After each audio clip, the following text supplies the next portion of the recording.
C'est pour l'actualité, c'est tout de suite.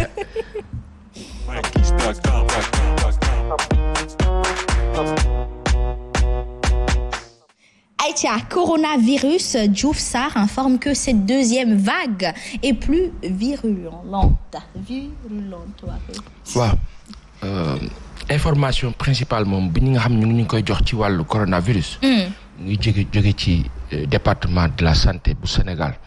di ministre Abdoulaye Diouf Sarr ñu ngi ko nuyu bu baax mook équipe am yëpp ak toute l'administration sanitaire du Sénégal ak jabootam di ñaan yàlla sàmm leen ci fan yu gudd wér yaatu ak xéwal ak barke te lépp jig leen ci salaat barke salaatu fàtte allahumma amiin loolu lañ leen di ñaanal. Maintenant l'information en elle-même liñ ci wax mooy que la deuxième vague est plus virulente yàlla nañu yàlla muccal ci deuxième vague bi ba mu bañ a am yàlla na yàlla def ni ñu kaa coowee nii mu bañ ñoo sonal lool yàlla na yàlla def ba lépp lu ñu si tiit mu bañ ñoo fekk si. ñun nag démb waxtaane nañ fii li nga xam ni professeur Luc Montagnier wax na ko di virologue bu mag boobu nekk fële ci France jàngale fu ne ci àdduna bi New York ak fu ne amee Institut Pasteur dans les années 70 di wàcc yor ko lu yàgg di boroom xam-xam bu mag bu ñu ràññee moom mu xamal ñu ne coow li yépp mbiru économie la ak rentabilité pharmaceutique financière maanaam ay organisation yuy jël information bi loolu Luc Montagnier moo ko wax bu leen ñu xool nag naan dañu yàq seen liggéey parce que dañu koy jàllale leen saa ñu koy jot waaw da ngeen di yàq liggéey bi yàqunu liggéey bi dañu wax ne ñu nag suñu kilifa yi ñoo far ñoo ànd waaye suñu kilifa yi ci seen bopp ñoom lu ñu am ci information ñun xëy na amuñu genn wàll gi quart bi sax millième bi sax wante li ñuy jot nag la ñu mën a wax bu ñu waxee ne kilifa yi nee nañu nàngam dañuy wax ne keneen nee na nàngam keneen kooku nag moom télévision yu mag yi sax woowatuñ ko ci àdduna bi muy Luc Montagnier ak ki nga xam ni mooy professeur Raoult gën ngeen gis interview professeur Raoult chloroquine bi nga xam ni moom daf ko digle pourtant lu tax nasaraan bi di utiliser chloroquine ba tey kenn waxatul waxi chloroquine dafa mel ni sax dañ ko génne ci discussion de communication bi dañ ko rayé dañ ko dindi complètement ci première phase bi ñu ubbi suñuy bët tuuti ci première phase bi dañ doon wax chloroquine wax artémisia yooyu yëpp déggatu leen ko ci communication bi mbir mi nag léegi dépassé na information bi mooy coronavirus am na ci àdduna bi léegi mu ngay law communication bi mooy lañ ñu ciy wax ak lañ ñu si bëgg a gëmloo est-ce que lañ ñu si gëmloo am na au Sénégal ministre bi wax na ñu noté léegi moom ministre bi li mu wax am na fu neex de fu mu wax foo xam ni baax na si ñun lool xam lu mu wax dafa ni waaw nañu respecter mesures barrières yi et tout le monde sera sauf on sera tranquille te loolu yomb na takk suñu ay masque def distanciation respecter mesures barrières yomb na wante ñoom nag nguur gi ñoo ñu ci génne bañ ci tollee dëgg nekkoon ci lool gëmoon ko lool ñoom nguuru Sénégal ñoo ñu ci génne président bi moo dem ànd ak ay nitam ñu dem di feetoo di def seen yëf ñëpp di leen gis takk ñu masque ñu necca bu yàggul gisaat nañ ko ñoom nguur gi ñoo dem daje ak seeni daje dafa am daje yu ñuy wane ci télé yi ak yeneen daje te loolu ñuy woote ci wàllu mesure et cetera léeg-léeg dafay sooke bu ñu waree génn ci télé bi nag mesure yi normal yooyu itam dañ koy bàyyi xel rentrer dans les ministères li ñuy imposer nit ñi rentrer dans les ministères am nañ faay yoo xam ne am na ci léeg-léeg nga gis ko am na bërëb boo xam ne dem naa fa waaj na ma takkal sa masque te moom takkul masque. digle c'est une autorité policière takkal sa masque te moom takkul masque. am na ñeneen ñuy respecter mesures yi donc dans l'ensemble dans l'organisationnel de cet état là faay yooyu di am ñoom ñoo ko war a lijjanti ba du am léegi nag benn affaire am na gisuñu fi ministre de l'enseignement supérieur Cheikh Oumar Anne suñu kilifa boobu ñu ngi kaan ni bu baax di ñaan yàlla wéral ko bu baax sàmm ko ak njabootam. gisuñu ko mu taxaw dindi masque parce que mënul respirer et il a eu l'honnêteté de dire mu dindi ko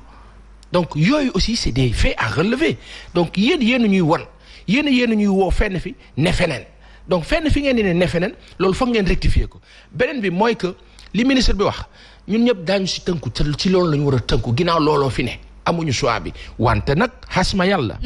dafa am benn affaire bu am faw ñu taxaw si. waaw dañuy wax ne sunu président bi dafa bëgg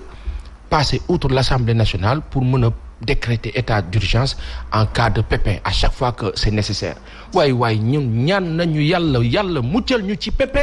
waaye Sénégal lu tax depuis 2012 ñu ñuy wax musiba on nous parle de terrorisme on nous parle de musiba on nous parle pas d'émancipation positive dans le bon sens nom de Dieu xasma yàlla. lu tax depuis 2012. et ça on interpelle à qui veut l'entendre. ak ku ci yëg sa bopp. dañ ne. Depuis 2012, pourquoi on nous fait peur? Attention, nous sommes en danger, le terrorisme. Attention, feebar Ebola ñëw na, coronavirus. Attention, pourquoi le monde doit-il changer ainsi dans le monde et chez nous, en Afrique, au Sénégal? Pourquoi on ne nous dit pas de belles choses vont arriver chez nous? De bonnes choses vont arriver. Nous avons le pétrole maintenant, nous avons l'or, nous avons le phosphate, nous avons tourbe, yor nañ lu ne. Nous avons zircon, nous en avons. Mais pourquoi on ne nous met pas dans cette rampe d'envie, de construction positive? C'est-à-dire cette envie de sunu dëkk mu ngi avancer. Mais on nous met toujours dans le misérabilisme. Lu tax loolu? Lu tax toujours on nous met dans une souche. Bu doy waar. Aïcha. Sunu ministre bi, on est avec lui. On veut suivre les mesures barrières mais la presse sénégalaise aussi bàyyi leen nguur gi fu mu demul ngeen yóbbu ko fa xasma yàlla état d'urgence couvre-feu quand la presse y travaille en parle fait de sorte que ça devienne luy nekk sunu nopp yi all days wala always dañuy xëy rek normaliser ko te fi mu nekk Sénégal soxlawul couvre-feu soxlawuñu état d'urgence le professeur Raoul nee na Sénégalais yi sant yàlla ci ni ñu gérer seen Covid-19 waaye ñun duñu sant yàlla adduna bi yëpp di wax ne vraiment Sénégal macha allah on ne dit pas à l'État du Sénégal de ne pas travailler sur la prévention et la précaution on dit à l'État du Sénégal de ne pas mais cracher sur nos envies de vivre donc nañ ñu bàyyi ñu dund ñu liggéey ñu dox suñu ay affaire takk suñu ay masque aujourd'hui il faut arrêter de nous faire peur et puis business bi ma tëjee foofu xasma le business sur le coronavirus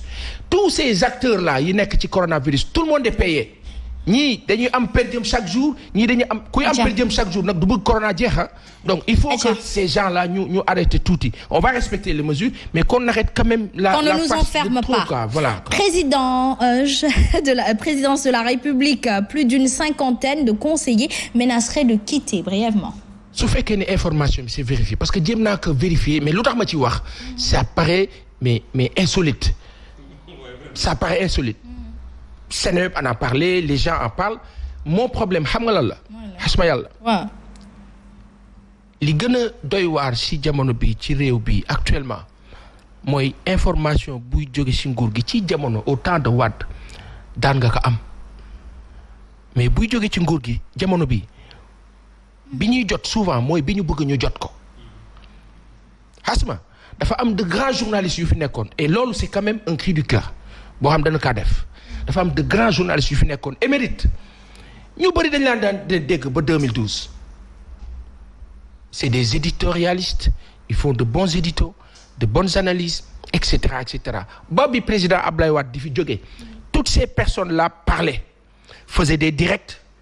etc on les entendait le générique chaque instant direct attention il se passe aujourd'hui loolu yëpp naax saay na au détriment d'un peuple qui attend le jour fatidique pour régler les comptes de toutes ces personnes yi nga xam ne aujourd'hui dañ leen mettre dans le plus profond des trous mooy xasma yàlla ñu tëj ba nga dégg dëgg 53 conseillers yooyu ñu wax ñu ko on poursuit l'info en tout cas su fekkee am na dina doy waar gàcc ak président de la République la encore que cela veut dire que kon soxlawu leen mais cela veut dire aussi comme président bi moom li mu soxla rek mooy toujours des gens autour de lui pour faire quoi ces conseils là bu fekkee ñu ngi ñuy seetaan dañ fa nekk bu ñu demee bay jël car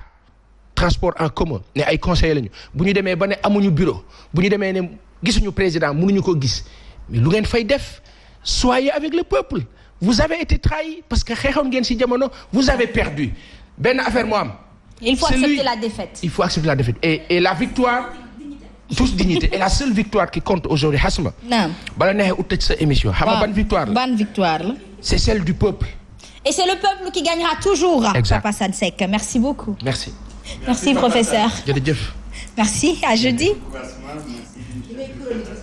Du Azam Mos, merci beaucoup Rokhaya, à demain. Merci beaucoup Asma, à demain di nuyu bu baax a baax ki nga xam ne mooy Maguette Fall gros bisou waaye itam demaat ba Bambey nuyu sama cousin yooyu nga xamante ne maa leen bëggal sama bopp nag Asma sama cousin yooyu boo bëggee sax